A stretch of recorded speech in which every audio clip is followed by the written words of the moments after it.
সকাল থেকে কিন্তু বৃষ্টি শুরু হয়েছে।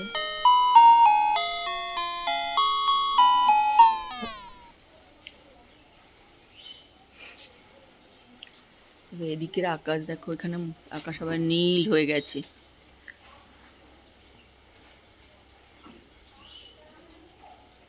খুব অল্পই পড়ছে, কিন্তু যাই হোক পড়ছে আর কি। বৃষ্টি পড়লেই একটু না মনটা শান্তি হয় যে একটু বৃষ্টি পড়ছে আর কি।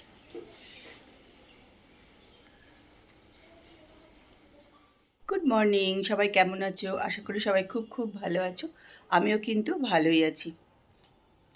তা সকালবেলা উঠেই দেখলাম একটুখানি টিপটিপ করে বৃষ্টি পড়ছিল বাইরে, কিন্তু একদমই পরিষ্কার হয়ে গেছে আকাশ। বৃষ্টি টিষ্টি আর কিচ্ছু পড়ছে না। চলো আমি ফ্রেশ ট্রেশ হয়ে নিচ্ছি। আজকে তো মিষ্টি আসবে না, মিষ্টি গেছে মায়াপুর বেড়াতে।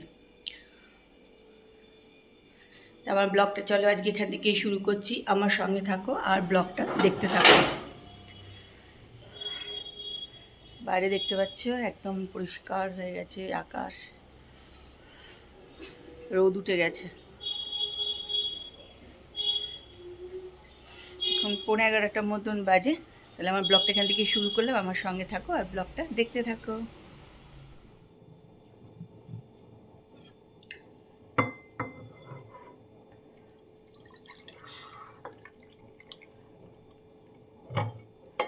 আজকে আবার বসিয়ে দিলাম দই।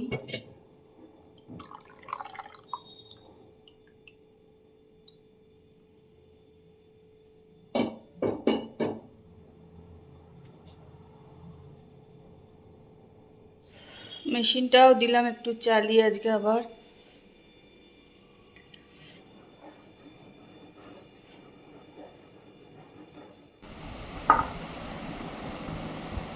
আজকে মিষ্টি আসেনি, তাই জন্য আমি বসে পড়েছি সব কাটাকাটি নিয়ে, সব কিছু নিয়ে।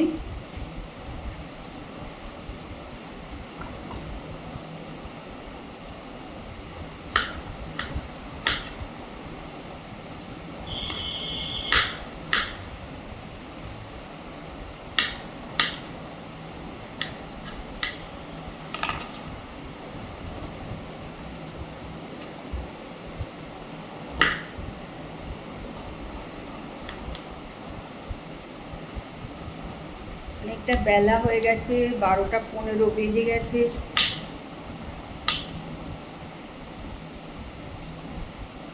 ঘরটা সব করে টোরে তারপরে এলাম, ওই জন্য আরও বেলা হয়ে গেল।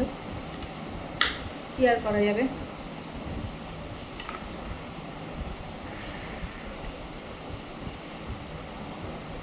কি রোদ উঠে গেছে আবার। এখানে দেখো একটু পেঁয়াজ আর লঙ্কা কাটলাম, করবো একটু পেঁয়াজি। তো অল্প কেটেছি, কেন খাবো হচ্ছে আমি, দীপা আর তাপস, 3জন খাবো। তো এখন এর ভেতরে আমি একটু হলুদ দিয়ে দিলাম,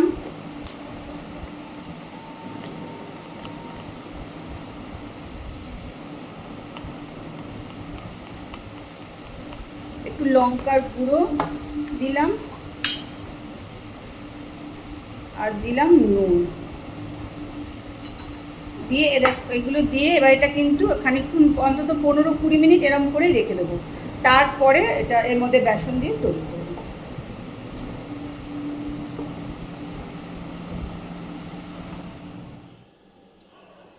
চলে এসছি এবার রান্নাঘরে। এবার ভাত বসাবো।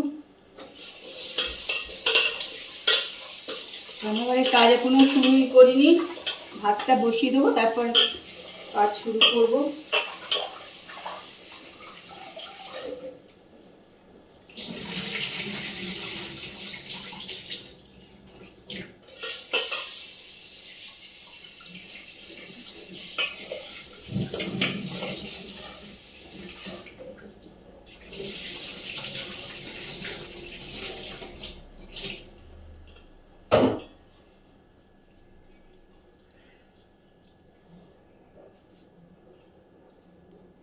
এই হচ্ছে রান্নাঘরে এখন বেসিনের অবস্থা। এই ডিম ধুতে হবে, আমগুলো গাছের, ওগুলো ভালো করে ধুতে হবে, মানে বাগানে পড়েছে হাওয়াতে, সে বাসন ধুতে হবে। আগে ভাতটা বসিয়ে দিই, তারপরে করব। দেখো পেঁয়াজটা নুন দিয়ে লঙ্কা হলুদ দিয়ে ভিজে গেছিলাম তো, একটুখানি কিন্তু জল জল মতন হয়ে গেছে। আমি কিন্তু এর ভেতরে এবার বেসনটা দিয়ে দেবো, জানো তো। আমি কিন্তু আলাদা করে এখানে জল আর দেবো না কিছু। পড়ে গেল, দেখছো।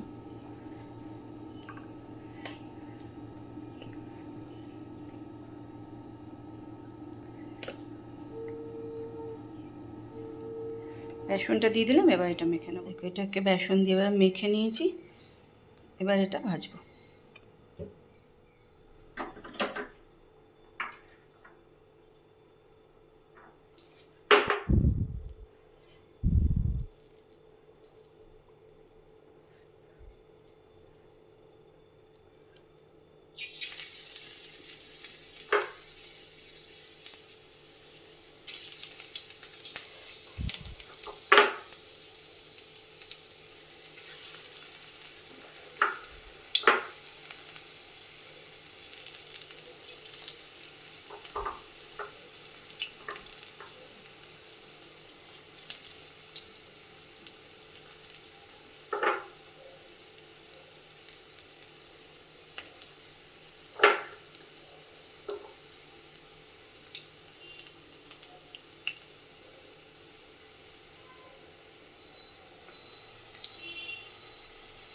পেঁয়াজি রেডি।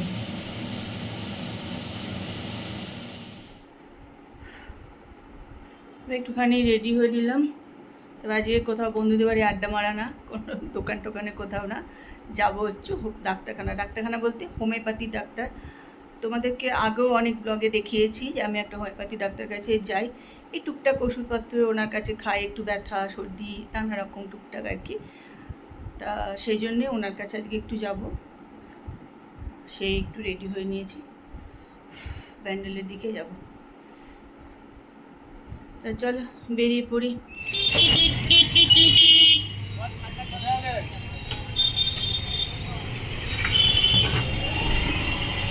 ব্যান্ডেল স্টেশন।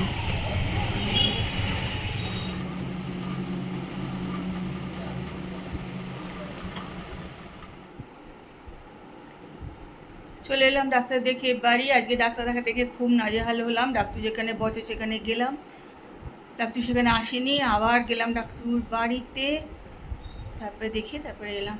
যাই হোক, দেখানো হয়ে গেল, এটাই। অনেক দিন যেতে পারছিলাম না, গরমের জন্য যাওয়াই হচ্ছিল না।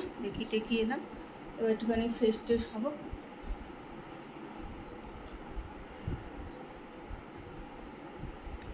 তারপর আবার রাত্রিবেলা দেখি কী রান্না করি। আজকে রাতে একটু রান্না করতে হবে। রাতে খাবার তৈরি করে নিলাম, ডিম ভুজিয়া।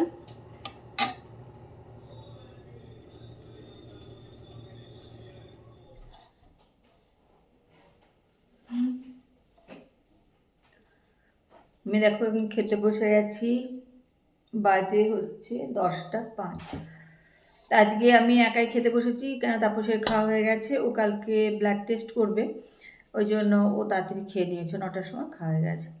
তা আমি আজকে খাচ্ছি হচ্ছে রাত্রে ডিম ভুজি আর রুটি, এটাই হচ্ছে রাত্রে আজকে খাবার।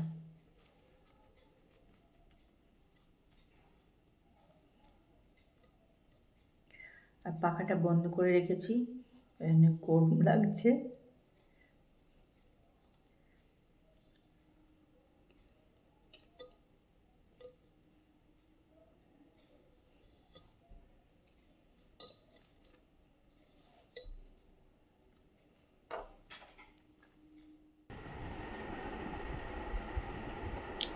বাজে এখন 10:30। তা খাওয়া দাওয়া তো হয়ে গেল, তাপসের তো অনেক আগেই হয়ে গেছে, 9টা 9:15 নাগাদ তো খেয়ে নিয়েছে, আমারও খাওয়া দাওয়া হয়ে গেল। তা চলো আজকের ব্লগ কিন্তু আমি এখানেই শেষ করছি। কালকে আবার একটা সুন্দর সকালে সুন্দর ব্লগ নিয়ে তোমাদের কাছে চলে আসবো। ততক্ষণ সবাই সুস্থ থেকো আর ভালো থেকো। আর আজকের ব্লগটা দেখো, আশা করি ভালো লাগবে। যদি ভালো লাগে তাহলে একটুখানি লাইক করো, কমেন্ট করো, শেয়ার করো। লাইক আর কমেন্টটা করতে কিন্তু ভুলো না, শেয়ার করতেও ভুলো না। লাইক করো, কমেন্ট করো, শেয়ার করো। তো চলো আজকে ব্লগ এখানে শেষ করলাম, কালকে আবার দেখা হবে, কথা হবে। আজকে এখানে আবার বসে বসে খাওয়া দাওয়া হয়ে গেছে, এখন একটুখানি টিভি দেখবো বলে টিভিটাও খুলে দিয়েছে। যে একটা অভিষেক বচ্চনের সিনেমা দেখছি। তো আজকে ব্লগ এখানে শেষ করলাম।